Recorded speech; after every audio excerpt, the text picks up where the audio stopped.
So I'm gonna take the gum out of my mouth and I'm just gonna stick it on right here. See how the door is locked? Yeah. The keys are locked in the car, and this is going to unlock your car so easily.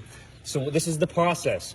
I know people lose their keys in the cars and they lock it in. You're never gonna have to call your insurance companies again.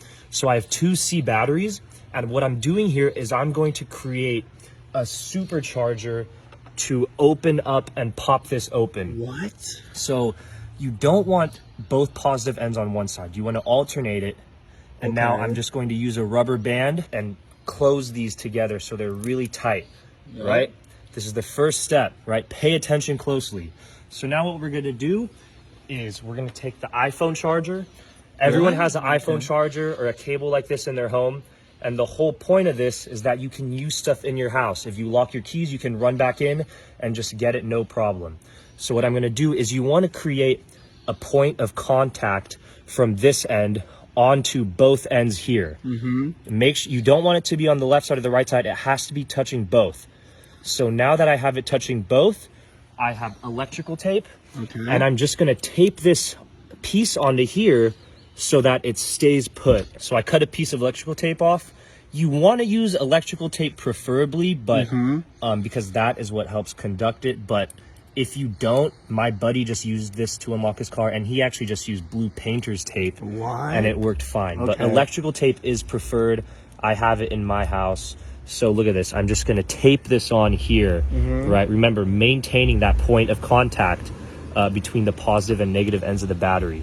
So I'm just gonna press this on. So now you might be wondering, what are we gonna use this other end for? This is gonna go inside of this keyhole. So the gum that I used is that so it stays in. The way that this keyhole mechanism works is it'll automatically pop something out, but I put the gum so it's gonna remain inside here. So the reason why I used gum is that it's a very good insulator, right? So we're creating basically a little battery here that's gonna mimic the key fob that you click the button and it pops it open. So we wanna maintain this electrical current throughout. So I'm gonna use gum to not only keep this in place, but to act as an insulator, right?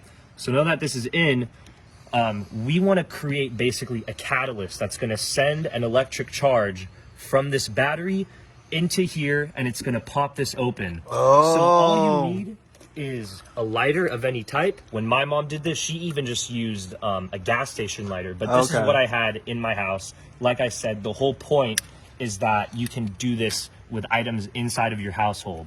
So when I touch this onto here, right, I'm just gonna do light taps. You don't wanna hold it on. You just wanna do light taps, and you want to make sure that the flame is in contact, same as with the charger, with both the positive and negative side. That is what's going to create the electric charge up here. So I'm going to do this here and watch closely to what happens. This should pop up and let us inside and get our keys.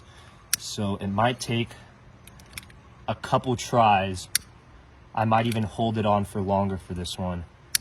But if you hold it right, see that? Oh my God, it worked! It popped up and we're in.